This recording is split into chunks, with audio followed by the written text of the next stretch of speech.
सत्संगत जी, प्रेम और सत्कार से कहना जी, धन निरंकार जी।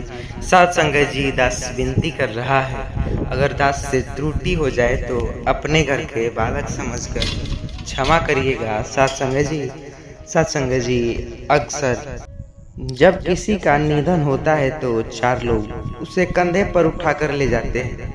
पल भर जो पहले जो व्यक्ति बोल रहा था, हंस रहा था, सांसें ले रहा था, अब वह निर्जीव शरीर लकड़ी की चिता पर जलाया जाता है। लेकिन इस पूरे विधान में एक बात हर किसी के मन में आती, मृतक को कंधे पर क्यों ले जाया जाता? क्यों नहीं गाड़ी, टांगा या कुछ और साधन? तेजी से परिवर्तन हो रहे हैं, पर क्यों अभी तक कंधे पर मृतक को ले जाया जा रहा है? क्या इसे तोड़ने से विनाश होगा? क्या ऐसा न करने से कोई अशुभ होता है? क्या यह कर्म कांड या कोई दिव्य संकेत है? क्या यह सच्चाई केवल सदियों से चला आ रहा अंधविश्वास?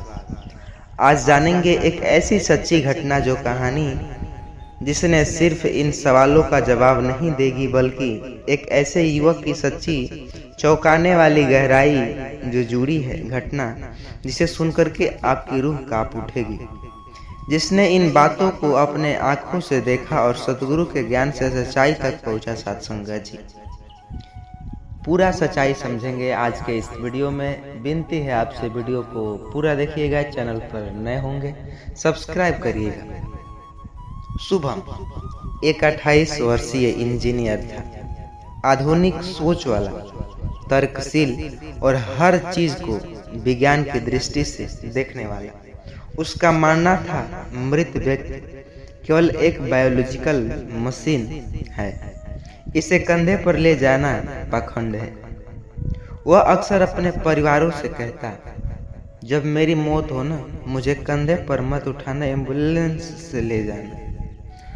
उसके पिता एक सतगुरु बाबा निरंकारी मिशन से जो उनसे जुड़े थे, श्रद्धालु थे, वो अक्सर समझाते, बेटा ये सिर्फ रस्म नहीं, इसमें अध्यात्म छिपा है।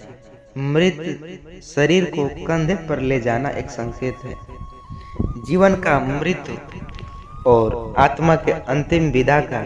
लेकिन शुभम को यह सब पुरानी बातें लगी। एक दिन अचानक शुभम ताऊ जी के देहांत में गया। वहां गया और सारा दुख में डूबे थे सब। शुभम ने कहा, एम्बुलेंस बुलाओ, 100 को ले चलो, गाड़ी से ले चलते। पिता ने रोते हुए कहा, बेटा ये अंतिम कर्तव्य है। जब किसी को कंधा देते हैं तब हम केवल उसका शरीर नहीं, उसका कर्म और आत्मा को विदा करते हैं। लेकिन शुभम ने अड़ कर एम्बुलेंस बुलाया। 100 शांति निकेतन शमशान में पहुंचा, पर गांव के बुजुर्ग बोले, बेटा तुमसे गलती हो गई। ताऊ जी को कंधा देने से तुमने खुद को वंचित कर लिया और एक आध्यात्मिक जिम्मेदारी को। अक्सर आजकल आप लोगों ने देखा होगा, शहरों में लोग ऐसे ही ले जा रहे हैं एम्बुलेंस करके शमशान घाट में, न खुद जला रहे हैं, न कंधे दे रहे हैं, न कुछ। लेकिन क्या उनका विनाश तो निश्चित है?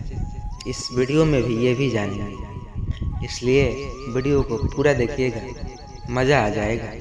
कहानी को सुन करके रूह कांप भी उठेगा। ताऊ जी की मृत्यु के बाद घर में कुछ विचित्र घटनाएं होने लगी। रात को शुभम की नींद टूटी। कमरे में अचानक ठंडी हवा, दीवार पर खड़ी घड़ी जो 3:33 पर रुक गई। शुभम का मन बेचैन हो जाता, डर लगने लगता, सताने लगता। उसे मनोवैज्ञानिक को दिखाया। रिपोर्ट नॉर्मल आई। सतगुरु के घर सेवक से बात हुई, क्या तुमने ताऊ को कंधा दिया था? शुभम बोला, नहीं, एम्बुलेंस से भेजा। सेवक बोला, तुमने शरीर नहीं उठाया, पर उसका भार अभी भी तुम्हारे मन पर है। शुभम को सत्संग में बुलाया गया। वहाँ एक संत मंच से बोल रहे थे कि मृत यात्रा, जो शरीर को कंधा देना, आत्मा के सबसे अंतिम यात्रा होता है। ये दिखाता है कि तुम उसे अंतिम यात्रा सफर में अकेले नहीं छोड़ते। 4 कंधे का अर्थ है धर्म, ज्ञान, सेवा और प्रेम, इन चारों से तुम उसे मुक्त करते हो। लेकिन जो एम्बुलेंस से ले जाता है उसको यह कहाँ नसीब होता। एम्बुलेंस शरीर को ले जा सकती है लेकिन आत्मा की विदाई सिर्फ प्रेम से होती है। शुभम की आंखें भर उठी। उसे ऐसा लगा मानो पहली बार किसी ने धक्का दिया हो उसे। उसी रात शुभम को एक सपना आया। ताऊ जी मुस्कुरा रहे थे। बोले, बेटा तुमने कोई गलती नहीं हुई तुमसे, लेकिन मेरी आत्मा को वह विदाई नहीं मिली जो मिलना चाहिए थी। मेरे कंधे पर 4 लोग नहीं, तुम्हारे प्रेम और सेवा की कमी थी। शुभम जगा, पसीने से भीगा हुआ था सपने में। अब सुबह सतगुरु के विचारों से जुड़ने का अनुभव बनाया।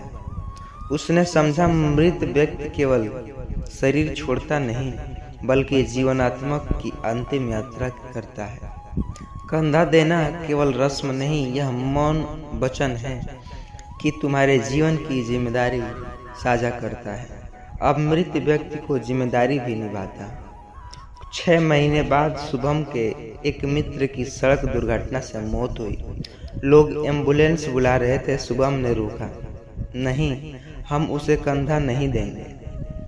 हम शरीर नहीं, आत्मा को श्रद्धा से दे रहे हैं। शुभम ने खुद कंधा दिया। उसके बाद उसके मन का भय समाप्त हो गया। उस रात उसने एक गहरी नींद ली। वर्षों बाद अब शुभम गांव में सतगुरु बाबा निरंकारी जो कि विचारों का प्रचारक बन गया। कंधा देना कोई अंधविश्वास नहीं, ये अंतिम सेवा है जो जीवन अधूरा रह जाता है। लोग एम्बुलेंस की जगह फिर से कंधा देना शुरू किया। बड़े बुजुर्ग मुस्कुराए, जो कि आत्माओं को शांति मिलने लगी। शुभम ने अपने अनुभव से जाना, मृत व्यक्ति जो भले ही मृत अंतिम हो पर आत्मा की विदाई में समान होना आवश्यक है। कंधा देना 4 कंधे नहीं, 4 व्रत है। धर्म, दया, सेवा और शांति। जो इसे निभाते हैं वही सच्ची जीवन के मूल को समझ पाते हैं। निष्कर्ष यह है कहानी से कि मृत्यु को कंधा देना कर्मकांड नहीं, कर्तव्य है। ये शरीर की नहीं, आत्मा की विदाई है। एम्बुलेंस सुविधा दे सकती है पर श्रद्धा नहीं। सतगुरु हमें सिखाते हैं कि मृत्यु को भय से नहीं, समझ से देखो। कंधा तो आत्मा शांति भी पाती है और तुम भी।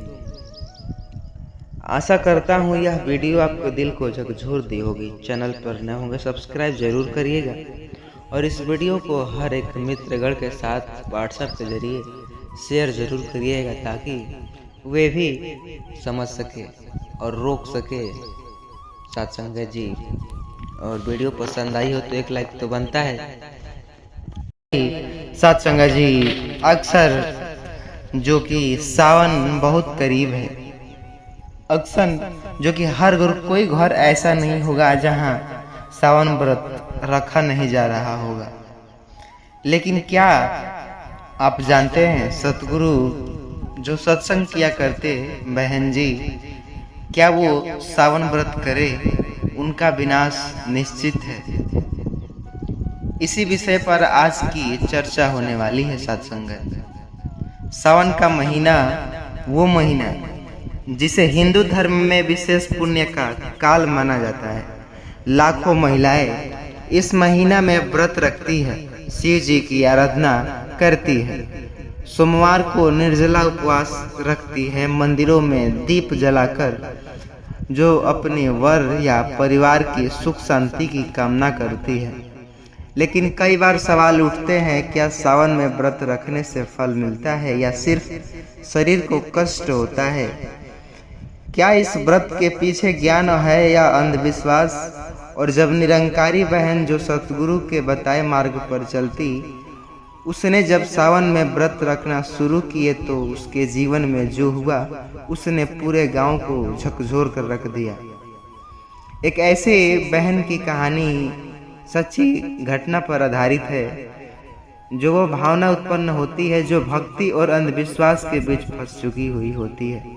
जिसे लगा कि व्रत से भाग्य बदलेगा, लेकिन अंत में क्या हुआ सुन करके आपकी रूह कांप जाएगी। तो चलिए आपका कीमती समय बर्बाद ना करते हुए उस कहानी की ओर बढ़ते हैं, उस बहन की कहानी जो सच्ची घटना पर आधारित है साथ संगत जी। इसलिए इस वीडियो को पूरा अवश्य देखिएगा। चैनल पर नए होंगे सब्सक्राइब जरूर करिएगा साथ संगत जी। आइए, भावना एक 26 वर्ष का शिक्षित पढ़ी लिखी मध्यम वर्गीय परिवार से बचपन से निरंकारी सत्संग से जुड़ी हुई। हर रविवार वह सत्संग जाती, ब्रह्म ज्ञान में उसकी अडिग आस्था थी। लेकिन भावना की सास बहुत परंपरागत थी।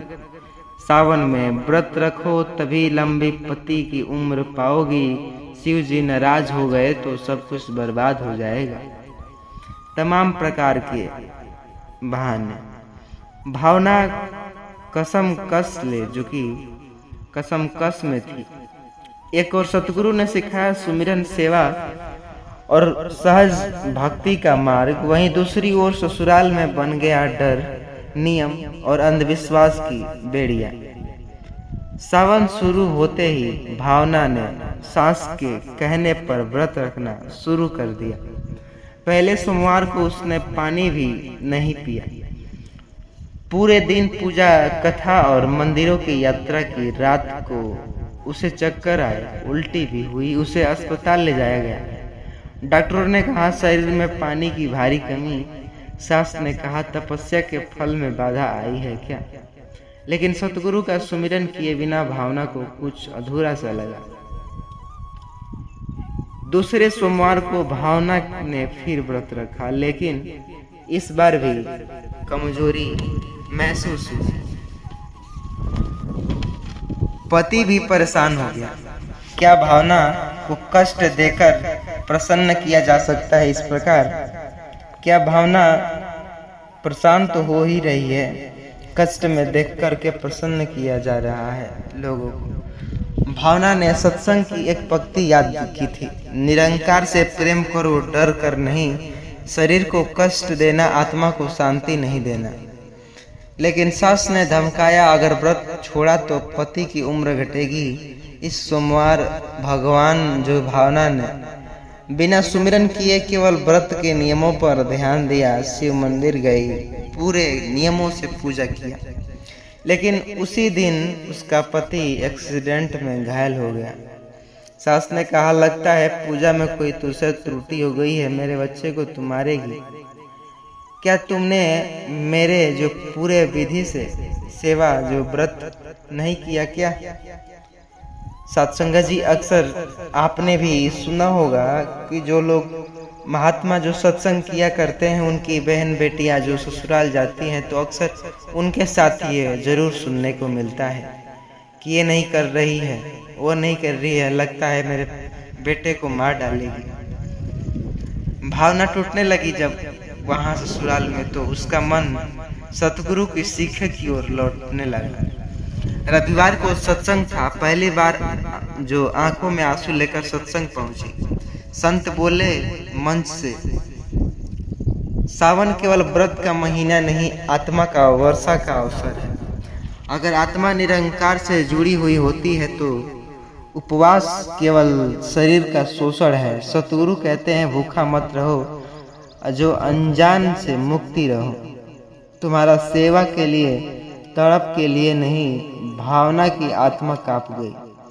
उसे उसी दिन संकल्प लिया कि अब मैं अंधविश्वास से नहीं, ज्ञान से जीऊंगी। और ऐसे करते 5वां सोमवार आया। जो भावना ने व्रत नहीं रखा, लेकिन पूरे दिन सुमिरन किया। सुबह सबसे पहले अस्पताल जाकर जरूरतमंद को फल खिलाया। दोपहर में सत्संग की क्लिप पर घर पर जो कि वीडियो देखा। रात को खुद तुलसी को पानी देकर बोली, मैं परमात्मा को डर से नहीं प्रेम से पूछती हूँ। सास नाराज हुई तो क्या? पति आश्चर्यचकित थी। लेकिन उसी रात पत्नी के घाव में सुधार आया।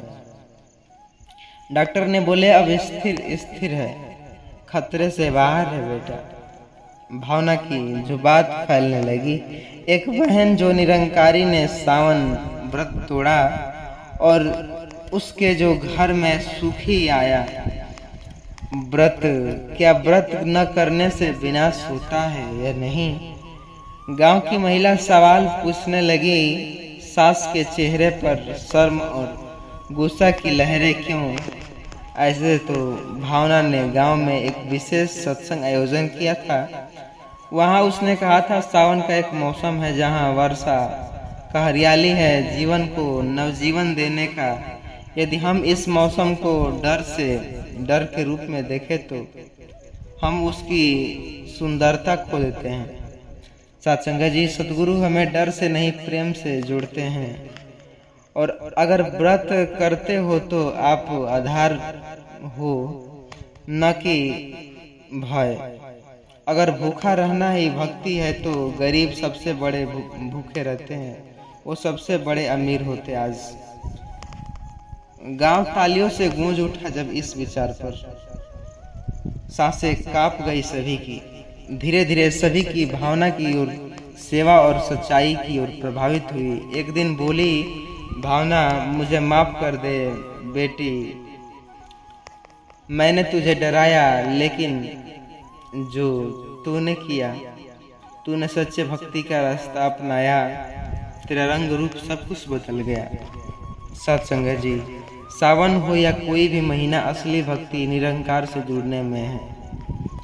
इस कहानी से कुछ इस प्रकार हमें सीख मिलती है कि सही व्रत है अगर उसके पीछे ज्ञान दो। भक्ति का आधार प्रेम हो, वहाँ भय नहीं। सतगुरु का रास्ता इंसान को अंधविश्वास मुक्ति कराता है। सत्संग जी, सावन का मतलब शरीर को कुछ, आत्मा को जो जगती ताजगी बनाती है।